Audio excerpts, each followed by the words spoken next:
At 9:02 on the morning of April 19, 1995, the Alfred P. Murrah Federal Building was blown up, killing 168 people. The U.S. government still insists that Timothy McVeigh and Terry Nichols acted alone, but the evidence points to a conspiracy of several people. Is it possible the federal government is not interested in catching the other suspects? That's where this tragedy takes a strange twist. 3 years ago on April 19th, this street was a roiling mass of rescue vehicles, debris, dead bodies, and the bodies of the dying. Today it is a memorial to the worst terrorist act ever committed on U.S. soil. It may also be a memorial to one of the worst law enforcement blunders in U.S. history.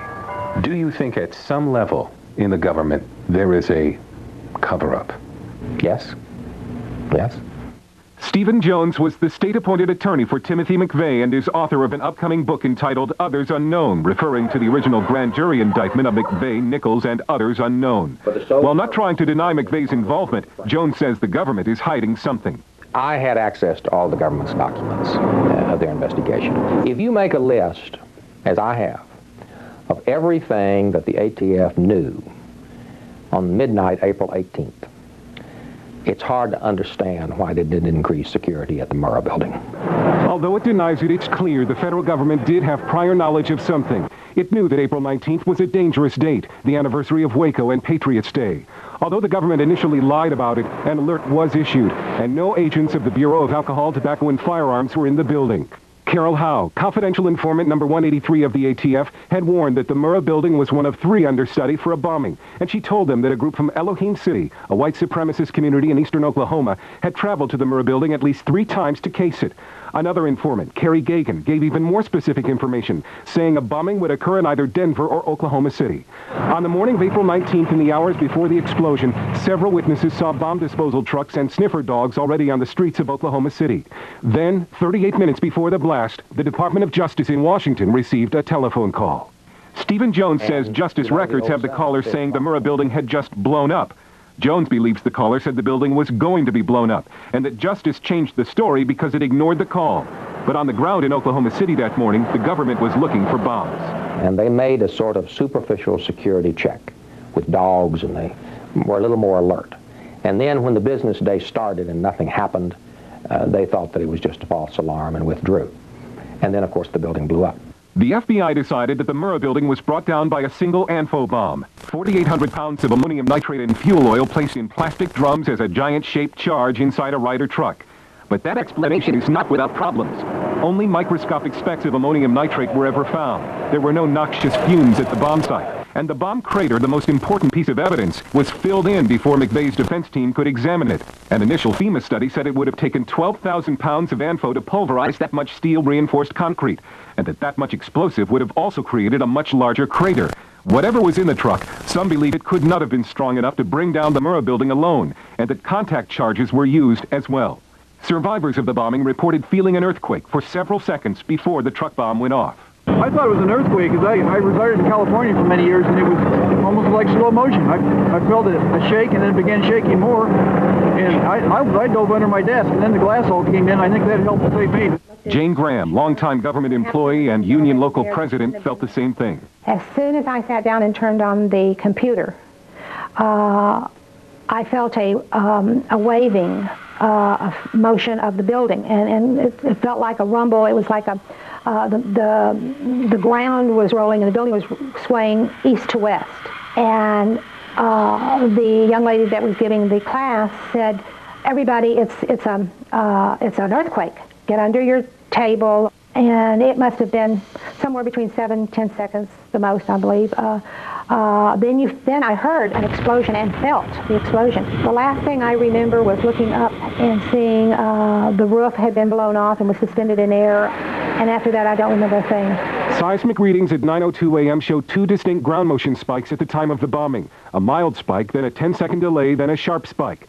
Does it prove two blasts? Seismologists aren't sure. But Graham is important for another reason. On two separate occasions in the days before the bombing, she and others saw suspicious men in the Murrah building. On the Friday before the bombing, Graham saw three men in the underground parking garage looking at plans of the building, and none of them fit Timothy McVeigh's description. When I first saw them, I thought perhaps they were phone people because they had some wiring. Of course, the more I watched them, then they started watching me. They had a paper sack, and they put it back into that sack. They put wiring, and they had a block of, I don't know what it was putty color. Upon the man in charge's directions, the second man put it back into the car. Do you think the putty was plastic explosives? I do now. Kathy Wilburn and her daughter saw the same three men. You didn't see many people in the parking garage, but these guys, when we pulled up, I mean, their demeanor changed. They stopped talking. They didn't say another word, and the two of them held their heads down like that, and one of them kind of looked over their shoulder like that to see what we were doing. And when we got in the building, we commented to each other, well, they're up to no good. What were they up to? Were charges placed on the structure of the Murrah building? These photos not only show smoke on the columns, but that some of the crossbeams were cleanly sheared off, something demolition experts say only a cutting charge could do. They also say the way the Murrah building fell may also indicate that charges on floor beams began a building collapse just before the truck bomb went off. The government has never been interested in Graham's or Wilburn's testimony. In fact, from almost the very beginning of this case, the federal government has engaged in what could be called a bizarre pattern of behavior. It launched the largest manhunt in U.S. history, but after apprehending McVeigh and Nichols, the investigation abruptly shut down.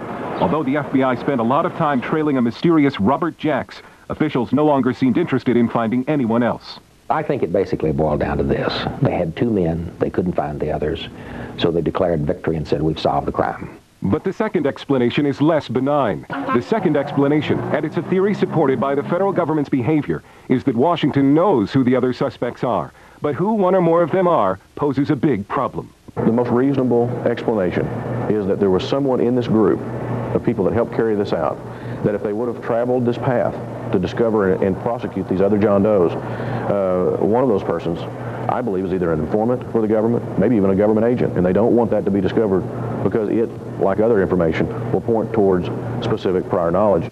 Oklahoma State Representative Charles Key was responsible for convening a special county grand jury for the purpose of finding out the whole truth about the bombing and what the government might be hiding. We believe they had specific prior knowledge enough and that they were in the process of actually trying to stop these people from carrying out this crime. What do you do if you're the government in charge of this? If you admit, well, yes, we thought something might happen and we did check it out, then you open yourself up to negligence, which means, of course, hundreds of millions of dollars recovered by the victims of the bombing. So incredibly, in the trial of Timothy McVeigh, the government did not call a single witness who could place him in Oklahoma City on the day of the bombing, because those same witnesses under cross-examination would also testify that they saw a number of other men, too. Carol Howe was not allowed to testify either. Instead, the government tried to prosecute her, but lost. She's now in hiding and has changed her identity. And the over 1,000 fingerprints recovered by investigators have been checked against less than 20 suspects. One man connected to the bombing by Carol Howe was Andreas Strassmeyer, a German national. Strassmeyer was questioned by the FBI and, incredibly, allowed to leave the country. British investigative reporter Ambrose Evans Pritchard says flatly that Strassmeyer, the son of a prominent German politician and a veteran of German counterintelligence, was an agent sent in to infiltrate anti-government hate groups. Strassmeyer even suggested to Pritchard in this book that the bombing was a sting operation that went out of control because different branches of the FBI and ATF were not cooperating with each other. Carol Howe also names white supremacist Dennis Mahon as part of the plot, but Washington has not sought his prosecution. And there remains evidence of a Middle East connection. Jones insists that the know-how to carry out such an act does not exist among American terrorists. This was clearly a conspiracy of more than two people, fairly sophisticated, well-organized, and developed, and deadly. How many were involved? Jones says a minimum of 6. Key's group counts 8 suspect sightings, including Arabs. But all during the McVeigh trial, the government worked strenuously to keep the defense from uncovering anything about the other suspects. What does Washington know? 475 family members of the victims are preparing to file suit against the federal government, saying it knew or should have known about the bombing. Jones, for his part, does not think the government will ever allow the whole truth to be known. I'm not a prophet. I do not think the truth will come out. I think, instead, you will see continued efforts to prevent the truth from coming out. those people who suffered and perished there in Oklahoma City died. And they received in return the gift of grace. What they did not receive was justice. They still wait for it.